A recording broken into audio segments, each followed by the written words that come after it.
Madame Elombe bandaki kotangisa kuna na kauka. Alors Madame Elombe atangisi kaka 2 semaines ya pamba. Après 2 semaines on a dit ko banda année bandaki na septembre on a yatangisi kaka les 3 tellement semaines il y a les 3 wana na semaine lundi donc banda deuxième semaine on ti lelo. Madame Elombe abandaki kotangisa lisusu te raison yango pe to yebite balobi malade nde mutu etungisaki mais avant to yebaki ya kufi avant to yeba malade tant to kotaki na ba page na ye to kotaki na ba réseaux sociaux o ya salelaka to monaki ba vidéo ya publier ki na ba septembre na ba octobre mais ko kama ko yoka témoignage soit o ya directrice alobi atangisa kaka 2 mois pendant 2 semaines il y a pamba et puis abandaki malade jusqu'à présent tous en a confirmation mon côté il y a liwanaï tout comme ta c'était bateau bazolo baké azui abimaki na mobali ya bateau peu importe abimaki na mobali ya bateau yé mobali wana o abimaki na ayebaki teke yé mobali wana yé mokaza mobali ya bateau ata kutwango yo mutozo koma bongo ke abimaki na mobali ya bateau mobali oyo bimaka ne wana ayebisa oki azalaka na yo moko ayebisa oki yo ndo azali de base kaka ndo okanisaka yo za de base ye wana pe kuna kanisaka ye azali de base ba o bayebi yo baoloba nini ke yo kana nde muto botoli ye mobali totikaka koloba makambo oyo peut-être tozala ba maîtrise na mote surtout soki mutu akufi donc ezosala vraiment presque komona ba commentaire ya bato mosusu soki akufelaki soki peut-être azwaki mobali ndeko mwasi oyo mesana soki bazwi mobali na yo soit tu qui mobile non moi moi c'est moi boyana OK ko bois qui est malade pourquoi yo ko kufate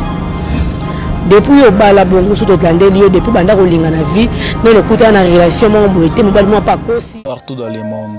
Abonnez-vous massivement sur 12 disciples de Jésus officiels. Prédication pour la matière où ils ont édifié peuple de Dieu. Abonnez-vous massivement.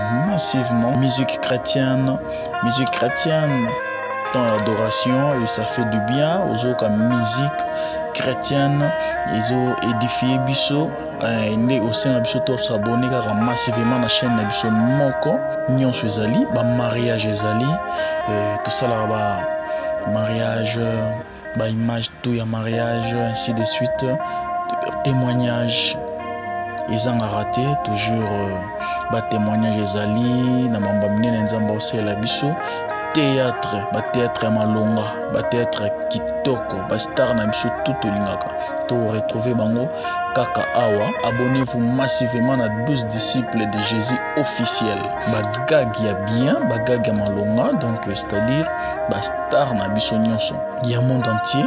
anniversaire, aux anniversaire na yo, souhait ainsi de suite nyonso. Au benga numéro na biso, nyonso tozali et lubu, émission lubu, boyebi tala biloa kitoko nyonso esalemaka bozana day n'hésitez pas de nous appeler donc nyonso eza awa polémique hein balinga polémique toza awa chaîne eza kaka moko ba reportage to kitara sur le terrain ainsi de suite tout ça là ba reportage par-ci par-là n'hésitez pas de nous appeler baptême nyonso oyo elekaka na église ya biso bana nzambe donc nyonso ezali kaka na chaîne biso moko balobi. Abonnez-vous massivement à 12 disciples de Jésus officiels. Vous ne serez jamais déçus. Bonsoir, bonjour, ça dépend de l'heure à laquelle vous serez connecté. C'est notre chaîne 12 disciples de Jésus Christ Télévision. Merci beaucoup à nos abonnés.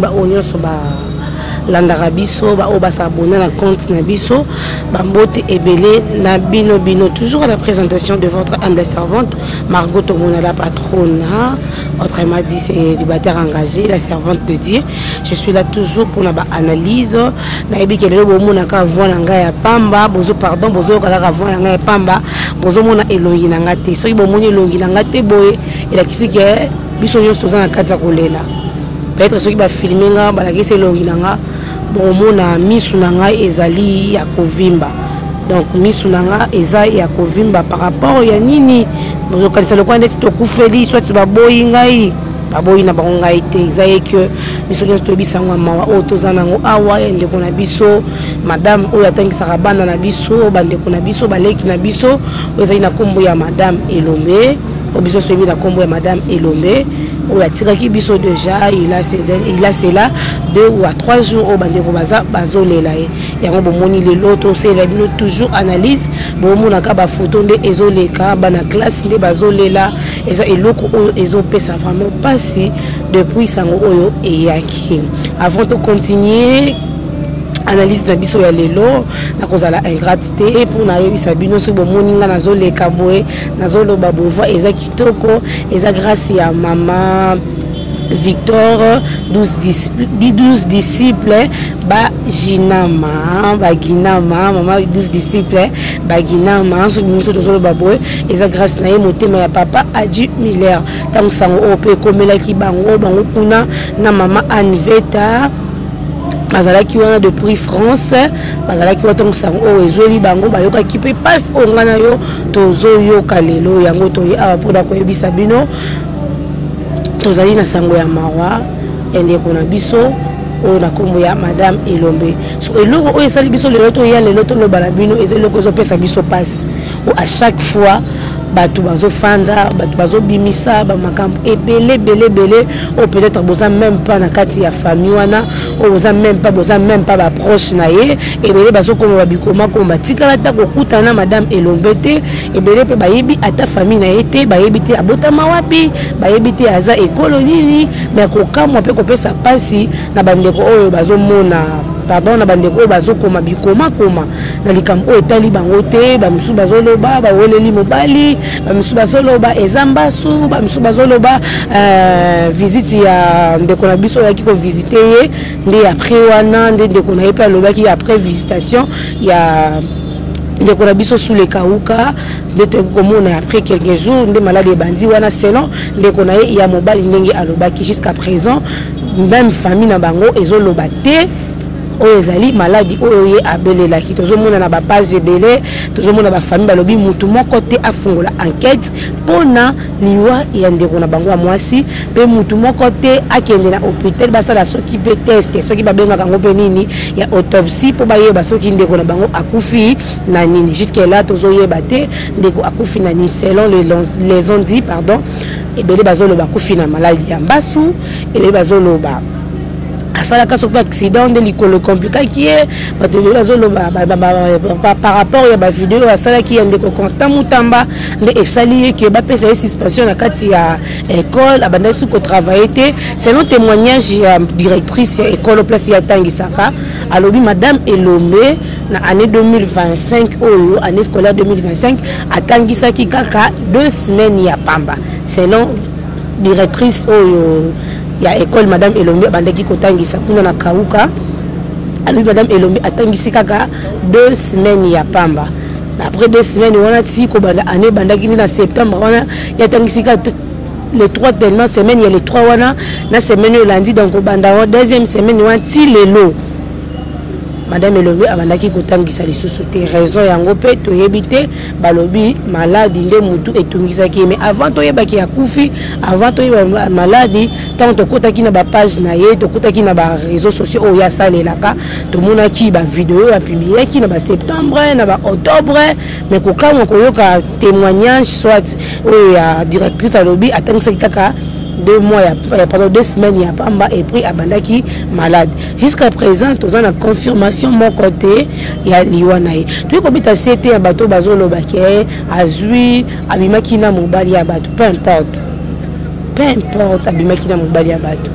ye mobali wana oyo abimaki na ayebaki te ke ye mobali wana ye moko za mobali ya bato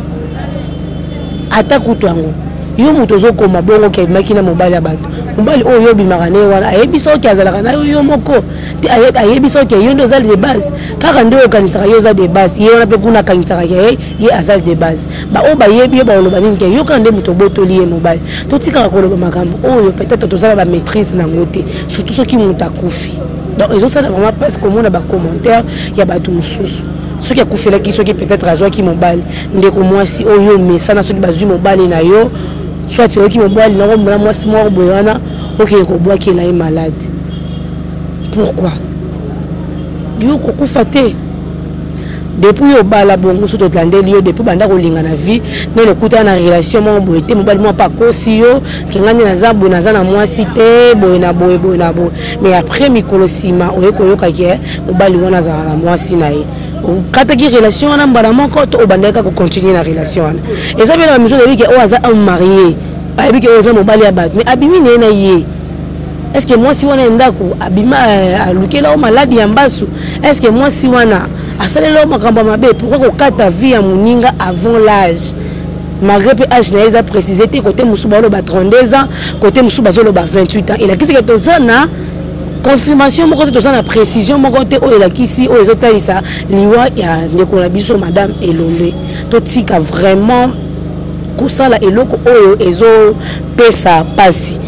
Ils ont payé vraiment pas si peut-être ils ont le coup à sengoté ils ont donc ils ont le coup à sengo liwa ezalaka eloko ya sengoté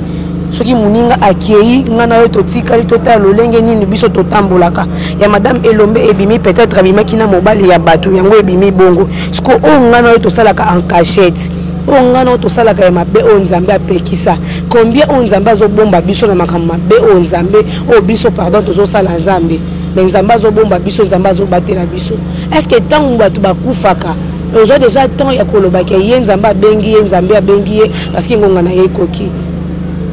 Est-ce que ozo déjà tant ya koluya ya kosala bilan ya vie na yo oloba te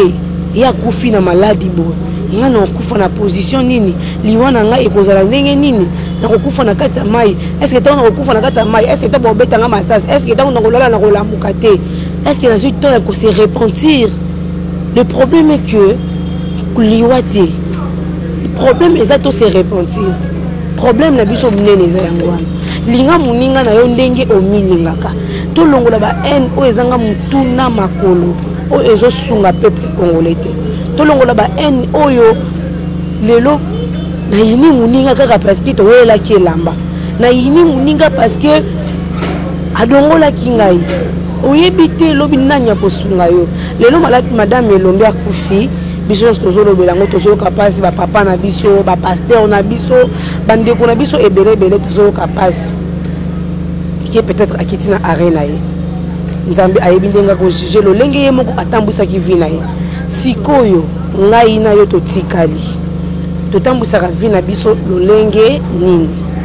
ngai na yo totikali est-ce que to toucha kana o eza ba interdit ya nzambe te nzamba pekisi biso to sala eloko moko boye te ngana to yebi na kati ya 10 commandements nzamba pekisi mais to sala ka yango kaka est-ce que ngai na yo soki lo to kufi nzela na biso ekozala polele est-ce que ngana yo soki lelo nzamba bengi biso est-ce que nzela na biso ekozala polele vraiment bandeko na ngai na profiter la personne en beau et bon à continuer les solo parce que est-ce ça vraiment passe makasi na pesi mbote bongo na famille ba Gina Manyoso na pesi bango mbote famille maman na biso Victoire 12 disciples bango nyonso na pesi bango mbote pe famille Bakoanga famille Bakoanga nyonso na pesi bino mbote pe famille ya papa na biso Adji Miller famille Mandanga mobimba na pesi bino mbote pe sans oublier mama Anveta oyo bisika oyo topemaka bisika oyo tolalaka bisika oyo na monike na uti poto partout bisika msatana na bakishasa na biso aoza na posa olala mwa pongi moko ya bien esika ezakaka moko bongo na avenue Songololo numéro 116 bis commune de Kinshasa référence Kasavubu avenue Songololo chez Anveta flat hotel ezawana kelebeta tour flat ezawana flat ya mama na biso Anveta Air France. J'en profite aussi de saluer maman Anveta, maman que j'aime beaucoup avant raté na ba commentaire na biso yewana commentaire ba vidéo na biso qui continue, elle est toujours là présente pour aimer nos vidéos, partager et commenter. Salaka lokola maman Anveta Lenge Azalaka. Merci beaucoup na couple Mbala, maman Germaine, maman papa Aimé, mon pono, Rachel et Lumba aussi. Je vous salue, oncle Félix Batongani, aussi. Topé Sio Mbote, papa Sami Baginama, papa ya maman Nabiso, Victor Baginama, Topesio Susumbote, Pépé à son âme, à notre maman Jeanne Bako Wanga. Maman Jeanne Bako Wanga, Maman Jeanne Bako Wanga, je vous salue aussi, je vous rappelle aussi Flat Hotel, il y a Maman Nabiso Anne Veta Air France et Zomi Bongo na avenue Songololo numéro 116 bis, référence Prince Kassavubu, avenue Songololo, commune de Kinshasa, Yom Tolingo Betatour, Outi moi France, Outi partout, Yepo Opema, place à Bopemi, Ezawana, Yakato Melamoi, et l'autre Opemi la Marakuna, Yakato Fana, Bicho Kalizaka, hôtel, les places Timorokara, Yamabe, les places à Bopemi, les places à Bopemi, Yakato Pema, Yakato Sepela. Yakato tola la pongi mo ya bien badira na bango za la soloté retourna yo se kota ngokuna oui ici na kota badira na bango za la soloté toza na mai parce que ma fête vous ça na ba mai té ma fête vous ça na mai té za na ba savon té moto tanga ba ko mula bango awa ezati ba ko ngisa biso pamba mais so ki na Flat Hotel chez Anne Veta nyonso ezali clim ya kitoko wana soko ko rappel clim te ba ventilateur ezali to côté là-haut vraiment tozo betaka lisolo na biso oyo to continuer nango oyo zo sala vraiment pasi makasi yende kuna biso tikaki biso nde kuna biso atiki mwana na ye moko o biso to yebi lelo sikoyo oyo toza nango ezaki atiki mwana moko oyo to yebi atiki mwana moko oyo eza famille confirmé biso atiki mwana moko papa Jésus publié la famille totanga mo iloko yo tomoni na kati page mo ba publié par rapport à famille au bango balobi na lobaki ngo pene bandeli la famille biologique de la défaite enseignante Bodete Elombe informe l'opinion publique que leur fille est décédée de suite d'une maladie. Profondément touchée par les nombreux messages de compassion et de soutien, la famille exprime sa gratitude à tous ceux qui partagent sa peine. Elle précise d'avoir mandaté personne pour ouvrir une enquête ou demande